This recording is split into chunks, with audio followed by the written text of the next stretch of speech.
choo choo. Keep on a munching, choo choo. Munching a bunching.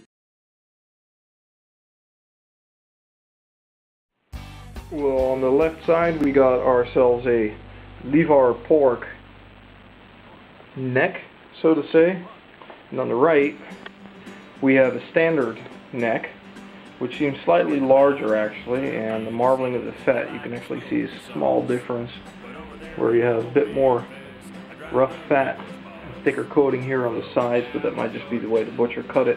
And then here on the Livar, which you can't really see on film, but it's slightly lighter in color, and I ordered it so that the actual bones are still on it. You can see here where the marrow used to be, where it would lead to the head, and the regular one has the bones on there as well. I just believe that when you cook something on the bone, it releases additional flavor. And what I'm going to do now is I'm just going to rub them and inject them with a mixture of the whiskey and apple cider vinegar, and then we'll let them rest for tomorrow and we'll continue from there. Okay, now what I've done is I put a small piece of string through the Livar pork just to make sure that I can keep them apart from each other, because the whole purpose of getting one piece of Livar and then a regular piece is so that I can do a taste comparison in the end and see if it's actually worth paying almost twice as much for this piece of meat rather than getting the standard stuff. So right now what we're going to do is start rubbing in the seasonings on the outside, and then we'll start injecting.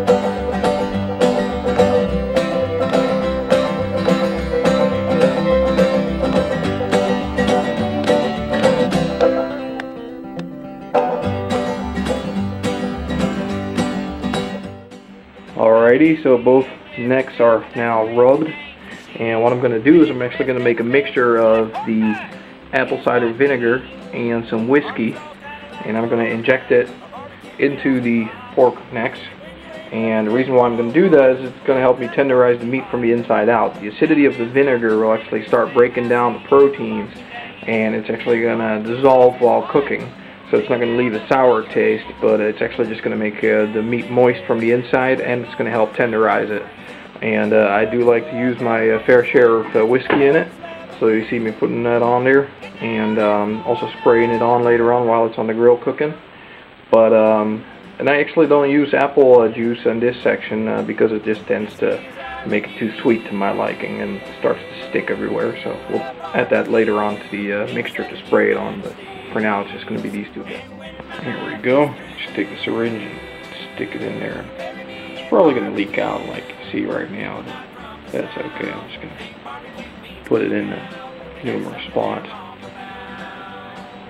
Barbecue is not a burn, and barbecue is not a grill. Barbecue is meat prepared in a... So they've been rubbed and they've been injected with the apple cider and whiskey mixture.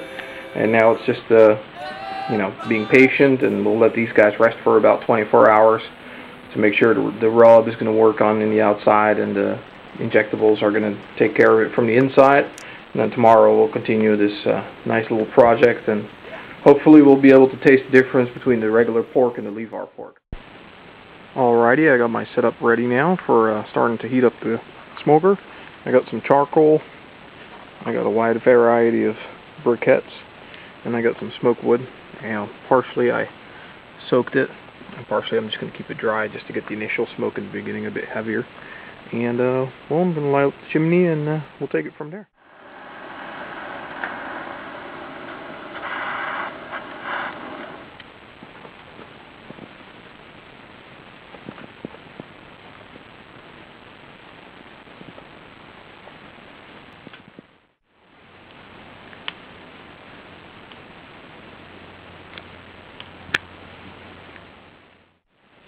Alrighty, I got my coals in the side burner, and just going to add some briquettes to it, so it's going to keep the heat on there longer. Then I'm going to preheat the smoker, and then pretty soon it will be time to put the pork on. Right now it's about 9:45 at night, so we should be fine on time. Hickory smoke. Smoky goodness.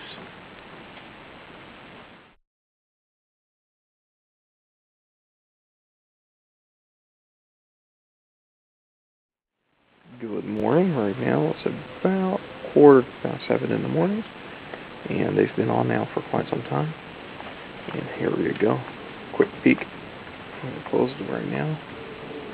Temperature has been staying quite closely around 250, and started to rain last night, so I kind of had to add some coals and play around with my firebox a little to keep the temperature steady, even though it was raining. But looks good. I'm going to go to bed for another 2 hours, and then we'll see how things are settling down. It's about 12:30 in the afternoon. The bark's coming along quite nicely, so we'll leave that guy shut. I'm getting my temperatures up to 250, 300. I'm going to increase the temperature a little bit so that the actual reading is going to be a bit better. I want to increase it and bring it up to 90 in about 6 hours. And what I've done for that is actually just added a whole bunch of new charcoal to the firebox, and we'll take it from here. Well, as you can see, we're almost there. It's at 86 degrees Celsius, and when you look at the pork, you can see it starts to pull away from the bones, so that's a good sign that it's almost there. I'm really getting excited because these guys look good. And a few more, I think about 30 minutes, and then we'll be able to wrap them in foil and let them rest. So, take it from there. Sit right down by my side. You said I'll follow you, 'cause you seem to have the plan. And then he asked me if I eat my barbecue with a fork or with my hands.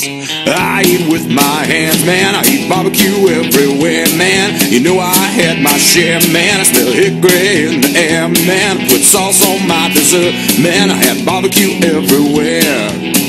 I've eaten in Reno, cooking low and slow, using mumbo smoke, barbecue, Captain Ron's Brew Crew, baby back blues, juices, wild chicks and pits, smoking hickory sticks, Memphis Shack, honky tonk, Uncle Bubs, using lots of spicy rubs, Dr. Jekyll, Mr. Hyde, Apple City, Joey Mac, Moo and Orange, JD Cats, think we better double back, pick, chase the church of Scientology, barbecue, it's got to be, Bearcat smokers, cues your daddy, they make ribs that ain't so fatty, I eat with my hands, man, I eat barbecue everywhere, man. You know I had my share, man. I smell hickory in the air, man. I put sauce on my dessert, man. I had barbecue everywhere.